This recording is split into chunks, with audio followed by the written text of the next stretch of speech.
On va voir maintenant le processus planifier la gestion des communications. Ce processus va s'assurer que les communications qui doivent être reçues sont reçues sous le bon format au bon moment. Ce processus aussi va s'assurer que des emails qui doivent pas être reçus ne soient pas reçus et ne soient pas lus par certaines personnes. Donc nous allons gérer l'ensemble des communications du projet. On va éviter aussi d'envoyer des emails, de flouder, de spammer, d'envoyer des communications qui ne soient pas intéressantes pour les parties prenantes. Parce qu'à force d'envoyer des communications inappropriées, les parties prenantes, de plus en plus, vont éviter d'ouvrir des emails et vont considérer que ce sont des emails qui ne sont pas importants ou inopportuns. Combien de fois aussi des personnes qui doivent être informées ne le sont pas sur un projet.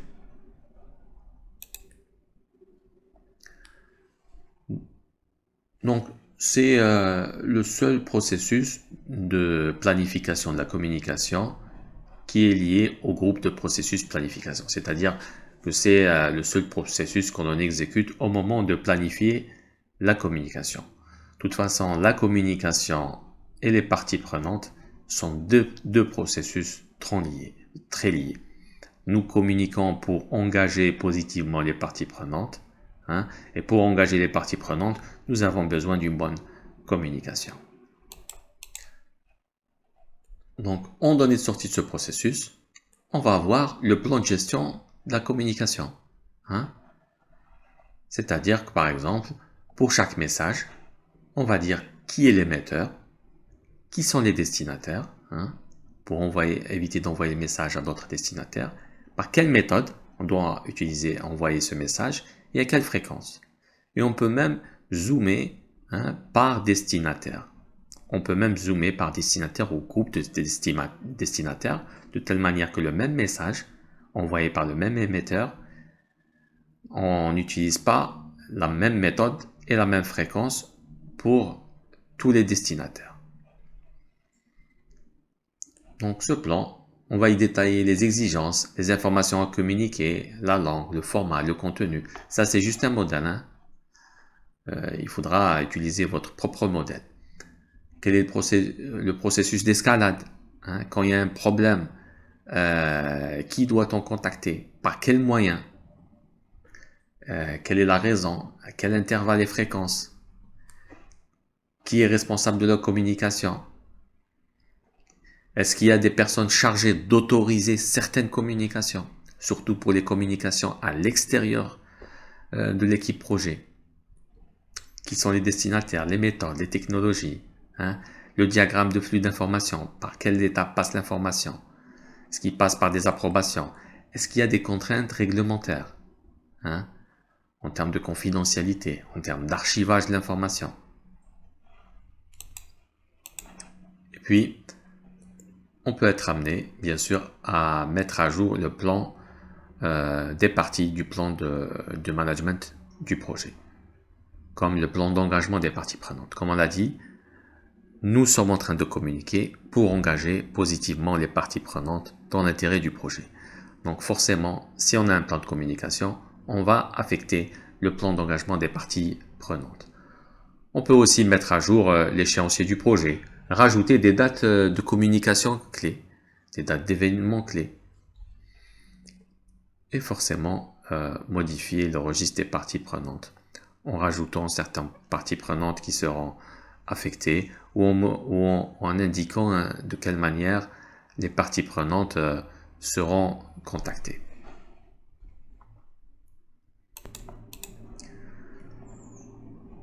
Donc, on va voir un peu quels sont les objectifs du processus de la planification de la gestion des communications. Donc, ce processus sert à élaborer une approche et un plan de communication approprié.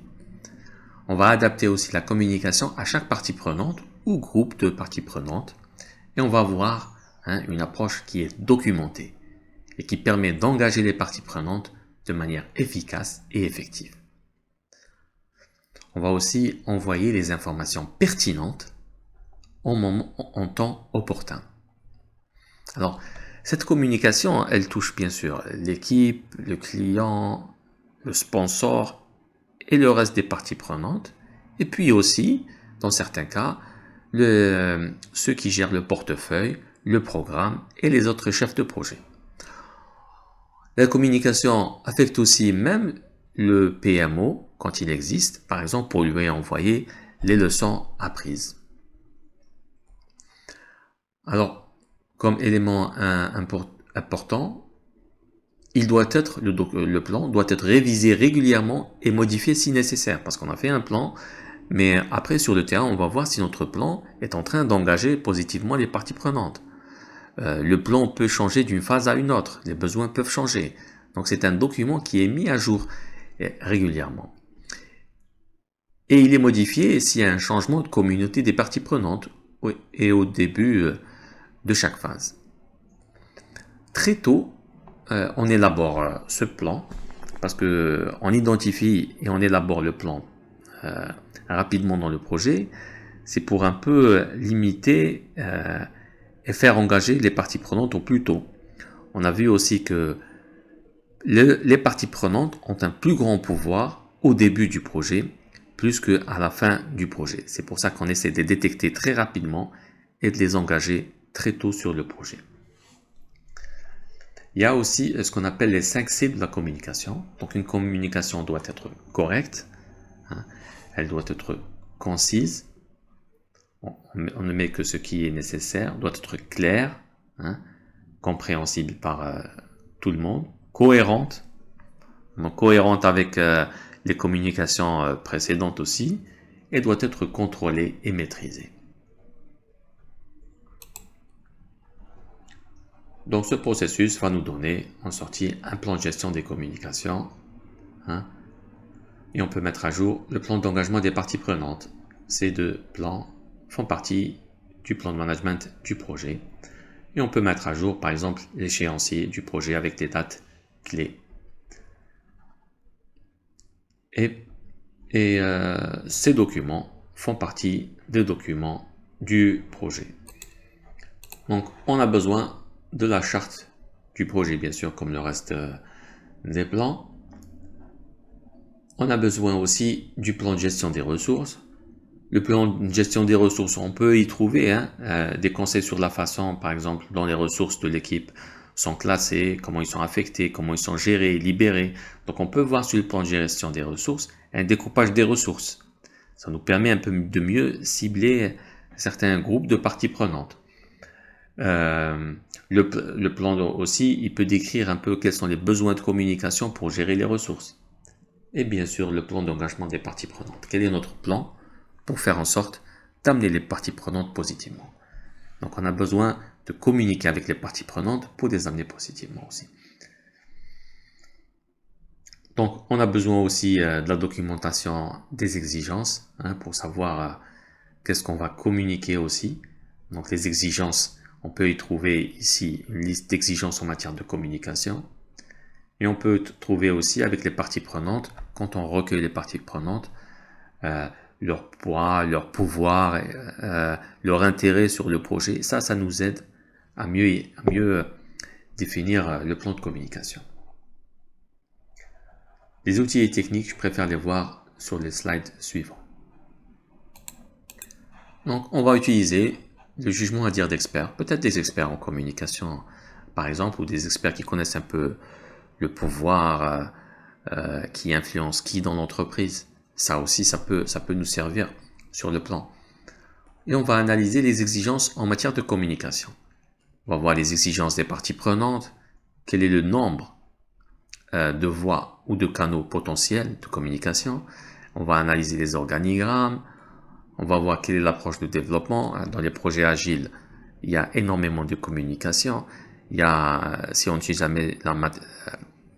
la méthode Scrum, il y a ce qu'on appelle les daily stand-up. C'est des réunions de 5-10 minutes qu'on fait tous les jours, des réunions debout pratiquement. Donc en fonction un peu de quelle est notre approche sur le projet, on va élaborer le plan. Et on va voir quelle est la logistique qui est liée au nombre et à l'emplacement des personnes. Si on doit communiquer à des centaines de personnes, c'est pas le même moyen de communication que si on doit envoyer ou communiquer à 6 personnes dans une salle de réunion. Donc, en fonction du nombre, on va adapter la communication. Et si le besoin d'information, il est en interne ou en externe, on ne peut pas tout communiquer en externe, donc il faut adapter aussi à ce type de critères et faire attention aux exigences juridiques. Alors, comme outil technique, on va utiliser les technologies de communication. Et les technologies, on va choisir la technologie en fonction de l'urgence, par exemple, du besoin. Si c'est très urgent, on va plus utiliser le téléphone que l'email, par exemple. En fonction de la disponibilité et de la fiabilité de la technologie. En fonction de la facilité d'utilisation, en fonction de l'environnement du projet, de la confidentialité, de la sensibilité. Donc tout ça va un peu induire le choix de la technologie de communication. Alors, les modèles de communication, ils sont connus. C'est les modèles émetteur-récepteur. Donc il y a un émetteur, il y a un récepteur, et il y a un encodage du message et une transmission du message. Et de l'autre côté, le récepteur décode le message. Alors, dans certains modèles de communication, il y a des accusés de réception et il y a des retours d'information. Donc, il y a l'émetteur qui encode le message selon sa culture, selon ses préjugés, et il va envoyer un message. Des fois, il y a du bruit qui perturbe le message. Donc, c'est les experts en communication qui vont faire en sorte de réduire ces bruits. Par exemple, le choix du support. Si on met des images dans une présentation, ça peut un peu détourner un peu l'attention. Si le message se fait dans un endroit où il n'y a pas beaucoup de bruit ambiant, donc le message sera mieux compris. S'il y a beaucoup de bruit, donc ça va interférer. Et de l'autre côté, il va y avoir le décodage du message et un envoi d'accusé de réception. Donc il va dire oui, j'ai compris, non, j'ai pas compris. Et l'accusé aussi est en fonction de la technologie que l'on utilise aussi. Et le récepteur va lui-même aussi encoder le message et envoyer un retour d'information en fonction de sa culture et de ses préjugés. Il y a une formule qui permet de calculer le nombre de canaux de communication. Le nombre de canaux de communication est égal à n, n c'est le nombre de parties prenantes, fois n-1 sur 2. Par exemple, imaginons que l'on ait deux parties prenantes. Utilisons cette formule. 2 fois 2 moins 1, c'est 2 fois 1, divisé par 2. Nous avons qu'un seul canal. Donc, entre deux personnes, il n'y a qu'un seul canal, un seul lien. S'il y avait 3 personnes, donc ce serait 3 fois 3 moins 2, c'est 3 fois 2, c'est égal à 6. 6 divisé par 2, nous avons 3 canaux de communication. Donc le premier peut parler avec le deuxième avec le troisième, et le troisième peut reparler avec le premier. Nous avons 3 canaux. Cette formule permet de calculer le nombre de canaux de communication. Donc ici, c'est juste une autre façon un peu de rajouter des éléments qui sont liés au langage non verbal. Quand on envoie un message, notre posture, les gestes avec lesquels on confirme notre message, notre façon de nous tenir, l'intonation, le rythme des mots, tout cela est englobé dans ce que l'on appelle le non-verbal. Et une grande partie du message est d'ailleurs dans le non-verbal.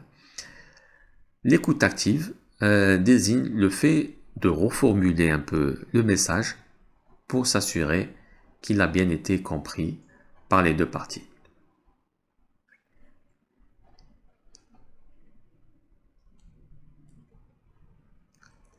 Alors, comme outil de communication, on avait vu un peu les technologies de communication, il y a aussi les méthodes de communication. les méthodes, il y a la méthode interactive. Hein, et c'est un échange multidirectionnel en temps réel. Il y a la communication push, c'est-à-dire qu'on envoie à des récepteurs spécifiques un message. Il y a la communication pull, c'est-à-dire là, ce n'est pas l'émetteur qui envoie, mais c'est plutôt les récepteurs qui vont aller chercher l'information. Ils vont eux-mêmes aller extraire l'information. Ça veut dire on dépose l'information quelque part et eux, en fonction de leur disponibilité ou du besoin, quand est-ce qu'ils ont besoin de l'information, ils vont aller retirer l'information. Généralement, on utilise ce type d'approche ou de méthode quand il y a beaucoup d'informations importantes et complexes à aller récupérer et que c'est pas évident d'envoyer ces informations complexes dans un email, par exemple. Il y a aussi différentes approches. L'approche interpersonnelle, généralement de face à face. Donc, quand on veut avoir des discussions 1 à 1, quand on veut convaincre certaines parties prenantes, quand le sujet est délicat, donc on peut utiliser cette approche. Il y a en petit groupe de 3 à 6 et en public. Un seul orateur qui s'adresse à un groupe. Ou même communication de masse quand le groupe est important et on parle des fois même à des anonymes. On peut aussi communiquer à des réseaux sociaux. Donc il y a un seul orateur qui s'adresse à un groupe et ça peut être formel ou informel. Ça peut être écrit, verbal ou même non verbal. Quand on dit non verbal, cela veut dire aussi des expressions faciales qui vont renforcer notre message et des attitudes qui vont renforcer aussi le message. Ils doivent d'ailleurs être cohérents, ces attitudes cohérentes avec le message que l'on veut faire passer. Donc quand on dit verbal, c'est aussi les phrases et les mots choisis. Et puis, nous avons plusieurs méthodes et supports possibles. On peut communiquer via des panneaux, via des lettres d'information, des magazines, des communiqués de presse, des rapports annuels, des emails, des portails, présentations, des briefings. Donc, on voit que l'on a plusieurs méthodes de communication, différentes approches, plusieurs supports. Et c'est là qu'on a besoin un peu d'un expert qui va nous aider, nous guider sur quelle est la bonne méthode, l'approche, le moyen, la technologie à utiliser pour atteindre notre cible.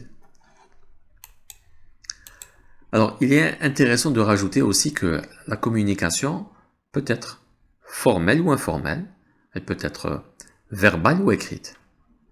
Elle est formelle et écrite, surtout quand on communique des documents de type plan de management du projet ou quand on communique des documents formels, comme la charte du projet, comme des rapports par exemple, même s'ils sont physiques ou les rapports sont physiques ou électroniques.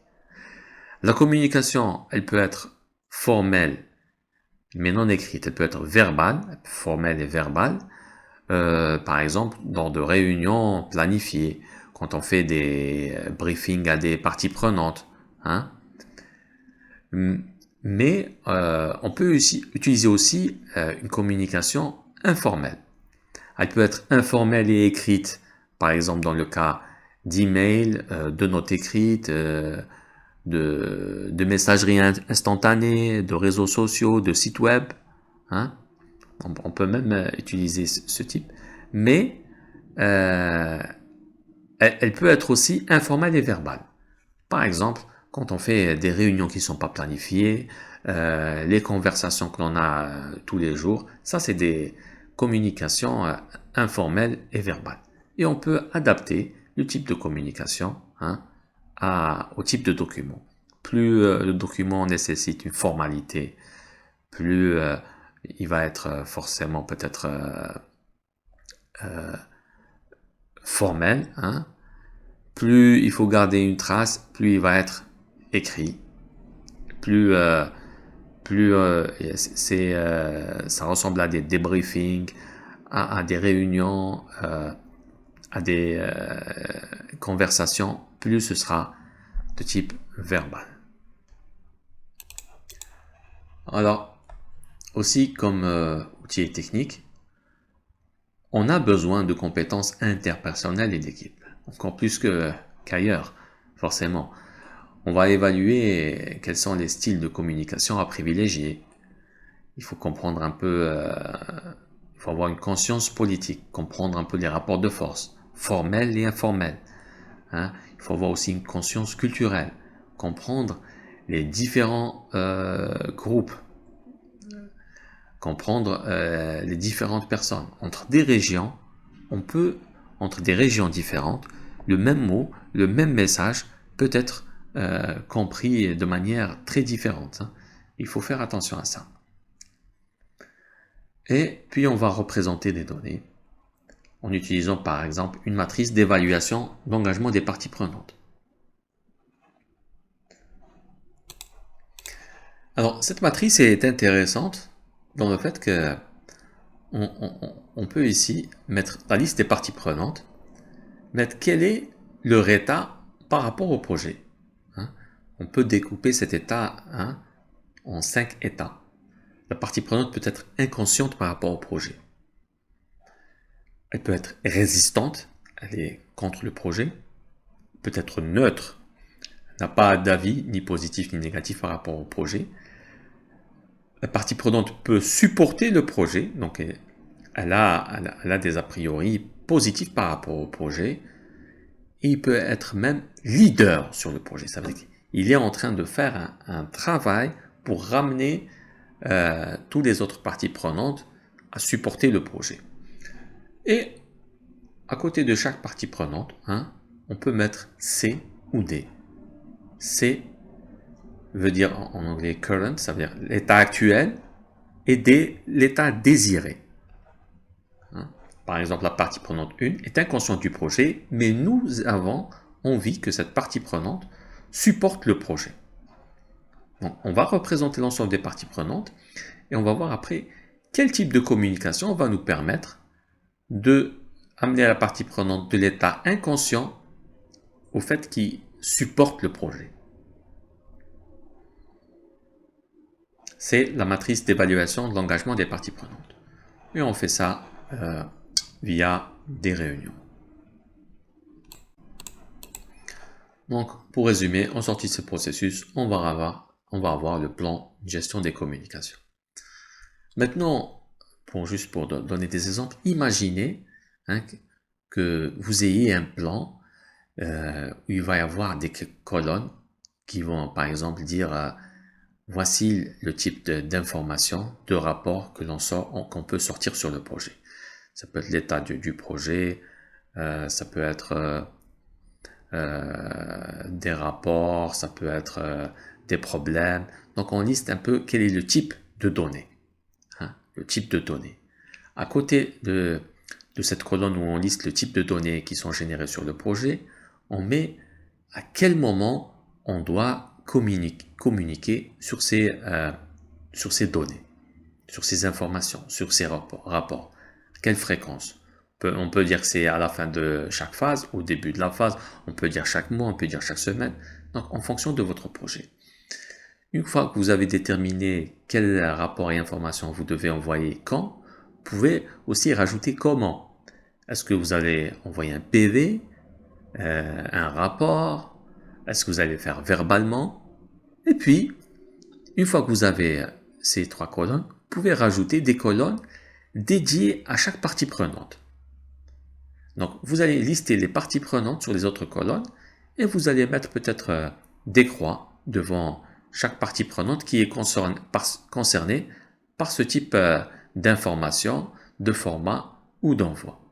Après, au moment de l'exécution du projet, vous allez voir à quel point ce sera facile pour un responsable de communication de communiquer sans revenir à chaque fois vers le chef de projet et à quel point ce sera facile de mettre à jour ou de réadapter ce plan par rapport aux exigences du projet.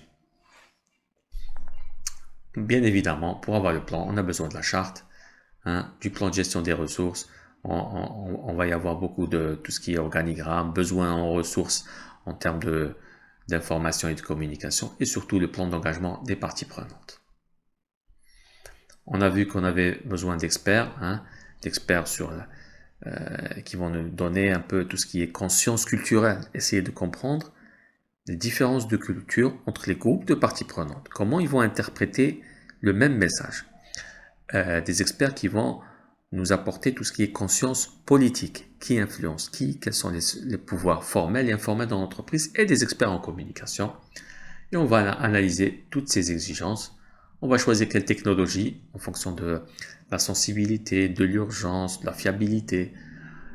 On connaît un peu les modèles de communication, l'émetteur, le récepteur, le feedback, et puis tous les bruits qu'il y a autour. Et on va choisir la bonne méthode de communication. Est-ce qu'on doit utiliser une méthode interactive?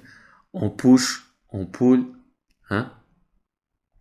Pull pour quand il y a beaucoup d'informations et que c'est un peu complexe. Donc, c'est les personnes qui vont aller eux-mêmes récupérer l'information. Et des compétences interpersonnelles et d'équipe. Pour mieux comprendre un peu quel style, comprendre les politiques et les différences culturelles. Et on va peut-être représenter sur des matrices d'évaluation d'engagement des parties prenantes quel est le niveau actuel de la partie prenante, où est-ce qu'on veut l'emmener. Tout ça via des réunions.